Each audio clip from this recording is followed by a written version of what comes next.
Right, well, hello, welcome back to the Hyper Race. Today it's something a little bit different, so to keep things fresh, we've got Arsenal's 2021-2022 squad tier list review kind of thing. So we've got a couple of different categories. We've got obviously, starting from the bottom, why are they still at the club? Someone that just get them off the wage bill, get them sold, we'll take anything. Then we've got send them on loan, so people that might not quite be first teamers are able to get in a squad, but they do have significant potential, and they are worth developing them, seeing if we can get them in there or not. So then obviously we've got rotation, so people that aren't really benchers, but if someone gets injured or someone's tired or away on international duty, then someone can step in, do a job, solid. So then obviously we've got bench, anyone who's on the bench, not quite in that starting 11, but not far from it and can definitely do a job and make an impact. And then we've got obviously starting 11, good enough to walk into the dressing room, their first name on board, a guaranteed starter. So we'll start things off with Arthur, the youngster, 20-year-old goalkeeper. I've seen very little of him. I think he's got to be send him on loan. He's only 20, he's only young, so he's worth getting on loan, seeing what happens with him. Obviously, he might turn into a hidden gem. He might flop and we sell him for 5 million to a championship club, but we'll have to see how that goes. So next up, controversial one, Leno on the bench for me. I may as well just do Aaron Rambo now. I've got obviously Aaron starting 11. I think he's come in, he's commanded. I can't see him getting out of this team anytime soon unless he has an absolute stinker. But as we've seen time and time again, don't look like he's ever gonna. So I think Rambo's starting 11. Leno on the bench. I think he will end up going end of the season, so he'll drop down to a why they're still there. But he's more than good enough as a bench player, so we'll leave him. That's where he is. So I'm not going to do these in any order from this point onwards. I thought we should get goalkeepers out of the way first. So Smith Rowe, gotta be a starter. Got to be one of the best players. Hale end through and through. Come through academy. He's a big fan at club himself. He's got to be. Obviously, we can't speak about Smith Rowe without mentioning Saka as well. So obviously he's there. How can he not be? What a boy he is. Them two make my day. I love him completely. Nick, oh God, I didn't want to do a controversial one, but I think we've just accidentally done it. Rob Holding. I've got a problem because to me, Rob Holding and Callum Chambers are two versions of the same cloth. I think they're very similar. There's not really much difference in their ability or the playing. I'll put Rob Holding in rotation. I think Callum Chambers has got to be rotation as well, though, because I think he is good enough. I think Callum Chambers is perfect for Middlesbrough. Actually, no, they're not going to get back up anytime soon. But sort of that kind of club, sort of a yo-yo club, or like a 16th placed Premier League side. Things I really fucking like Callum Chambers. Well, he's a good lad. Everything you see him, he always comes across very well. But yeah, I think the rotation, they're not quite anything more. They come in and they do a good job. Rob Holding has some stellar performances when he comes in, but still, he never seems to bridge that gap into becoming an established, 15-man starters and subs for me. Unfortunately, we'll have to see how it goes. But they are getting on a bit as well. So we've got Pablo Maori, first one in the why they're still at the club. Don't get me wrong, he's not terrible, and on his day, he probably is better than Callum Chambers, but I don't know what it is. He said in a recent interview as well that he wants to go back to Flamengo, where we came from, the Brazilian side. Mate, get yourself gone. I don't think there's many Arsenal fans that are going to be arsed, if we're being completely honest. So yeah, you knock yourself out, son. Get yourself out there. More than happy with that. Next up, Mohamed Elneny. I think it's going to have to be a rotation again. Does a job when he comes in, but it's not really required that often, really, is he? I know he went out on loan last year and did well, but he doesn't seem to be really doing much in terms of trying to get a start in 11. I think it's just. Plus, we've got a lot of midfielders as well. It is sort of the position where we do try to, improve every season, it seems, at the moment. So, yeah. Do you know what? I've talked myself out of it. It's going in why they're still at the club. Cash in, get 10 mil, maybe 15 or 20, but just get him gone. Same as Kolasinac. Gotta go. Why is he still at the club? Best thing he's done in his Arsenal tenure is stopping Mesut Ozil getting shanked in his car. That's the be all and end all of his Arsenal highlights. It'd just be that one clip from that CCTV of him chasing them thugs down the street. That's where that's what he'll be remembered for, probably, at that point. That's a bit harsh, actually. He had some good form. He's powerful, but I don't know, he just seemed to fall out of mix and he's never established himself again. Next up, we've got Cedric. On the bench, maybe a rotation. I think on the bench, though. I was surprised when we bought him. Obviously, we had him on loan for a bit. He did alright, not enough to where I thought, we'll buy him for sure. He's going to be a new addition to the squad. But he's come in. He does have some good performances when he does play. He is good down that wing. Obviously, when he's bombing forward for an overlap, he does pretty well. But yeah, we've got better options in the squad that we'll move on to soon.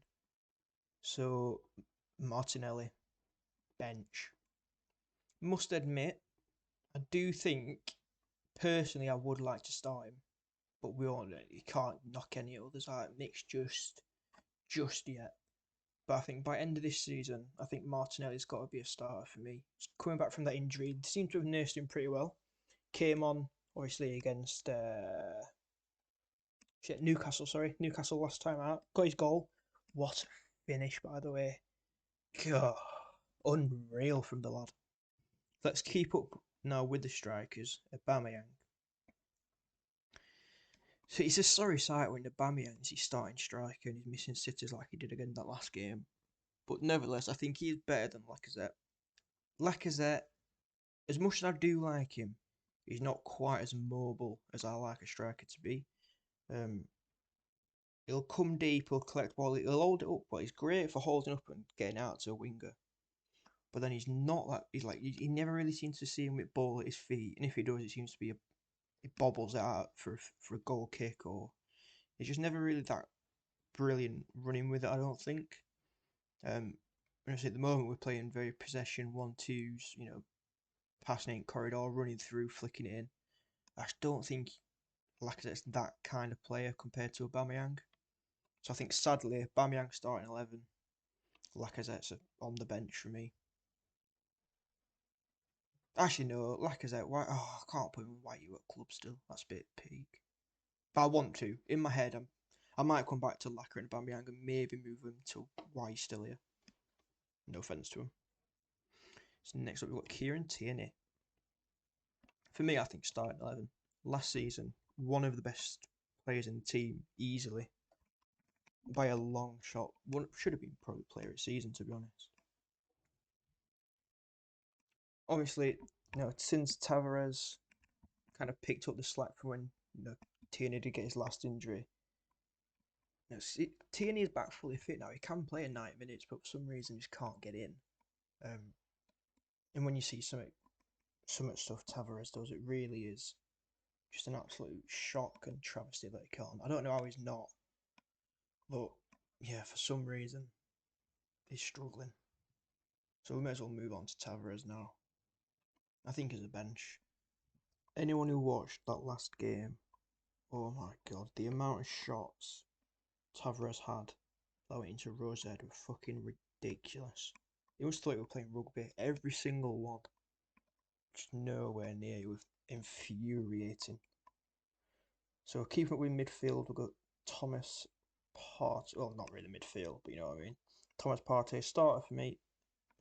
To me, he's just an absolute engine. He's a guaranteed 6.5 out of 10 every game. Sometimes it's better and he's a 7 than 8, but he's never anything less than a 6.5. He always does a pretty solid job.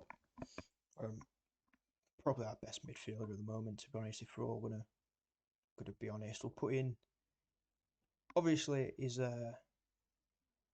companion player who plays alongside Sammy the Conga. Solid. Still very young. I think he's 20. No, I want to say 21. Might not be. Don't quote me on that. It's not 100%. But he's a fairly young lad. He's still maturing, learning his game. But them two seem to be clicking well. And I think it's going to be a partnership that it will be for a very, very long time. I think Arsenal's really they've got in two young lads who can grow together. Yeah, big fan of them too. So next up we've got Balogun. Get him on loan. Why is he still at club? But choice he could be a why they're still at club. He's had quite a few loan spells. He's never really impressed when he has played, like obviously Martinelli or Nkea or anyone like that has. Yeah, do you know what? Yeah, he's a why are you at club? He might come good, but I really don't think he will. And we've got a lot of young strikers coming through. I don't think he's going to be one that really cuts through. So next up, obviously speaking of them, Nketiah, send him on loan.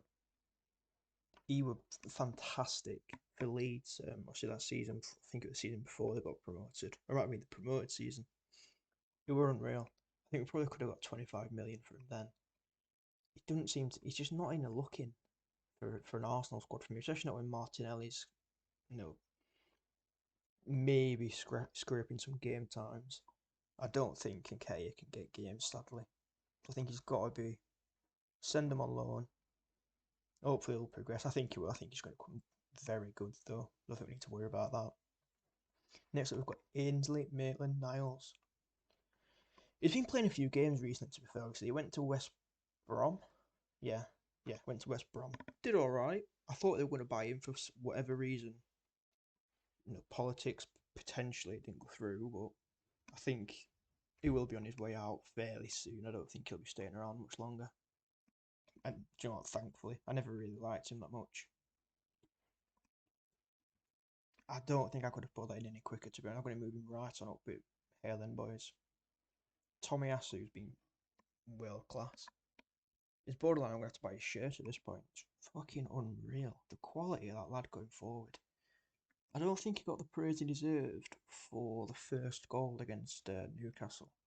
That little, oh no, the second one, sorry, he chipped over to Gabby Martinelli. That little ball over top to wait and cushion it for this. That's not an easy pass, and he smashed it to be fair, lad. I think it's got to be a starter. I think he starts for most teams, to be honest.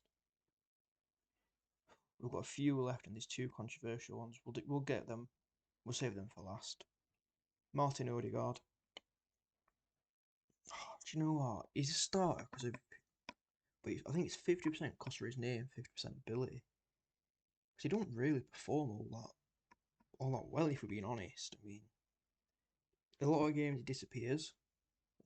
He might pop up with, if you see a pass or a bit of play and you think, oh, go on.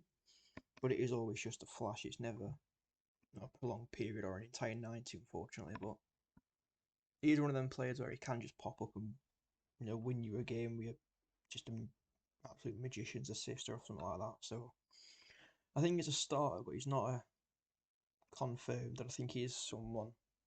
Hopefully, he's going to mature and improve a little bit in that role, but it is what it is. So next up, we've got. I'm going to put these two in together. The partnership, Gabrielle Ben White.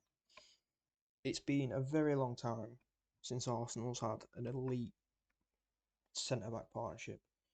I think last time might have been Elneny, and even then he never had anyone spectacular for most of his years. I think he had Per Mertesacker, which no offence to a big lad, but it weren't something you'd rest your hat on. But them two, unbelievable. Ben White's really come into it now as well. I think even rival fans now are starting to realise that 50 mil might not have actually been too bad of a price to pay for him. And it must be even I was shocked at the price tag, but it does seem as though it's coming good. So yeah, them two starters all day for me. Now these are the controversial ones. Granit Xhaka, why is he still at club? I don't think he's good enough. I really don't. I don't even think he's a rotation player. I wouldn't even want him to be rotated, to be honest. I think his time's coming near. He does still do a job, so I guess it could be rotation. Nah, fuck it, I've done it. And also, Nicolas Pepe. This one is harsh, and he very much could be an on the bench or rotation. But, actually, hear me out, don't get mad at me. 72 million quid.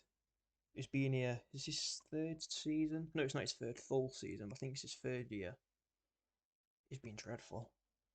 He scored two. I remember he scored a goal. I can't remember who it against. Cut in from right, curled it into top left hand corner. It was beautiful. And that's it. That's his highlights done and dusted. He might take on a fullback, do some fancy tricks, and get past him, once or twice a game. But there's no end product at all, and it doesn't even seem to be that he's linking up with anyone well either. Like you look at people that are playing in that role. You look at Saka, connects well with Odegaard, connects well with Smith, or even when they're playing on opposite sides. Saka and Aubameyang, Saka and Lacazette all have this understanding. Pepe I don't know if it's a language barrier, don't know if it's just a cultural barrier, or there's something it's just not working out. I don't know what it is, but it just don't work. So I think for me, it's got to go. There is a lot of links, a lot of rumours that he's been linked to other clubs away, so he potentially is leaving. But fuck me, I'm hoping. I really don't rate him. I think we've got to try and we're going to get nowhere near 72. But if we can try and 35, 40, then all of a sudden a 30 mil loss on a player that could have been a world class isn't the end. It's not ideal. It's a lot of money, but in football terms, at the minute, a 30 mil loss for what seemed like an astute signing. It's by the by. It's one of them things, unfortunately. But I think, yeah, for me, that's where I do it. Happy with the starters. On the bench, I'm going to leave them as they are. Rotation, yep.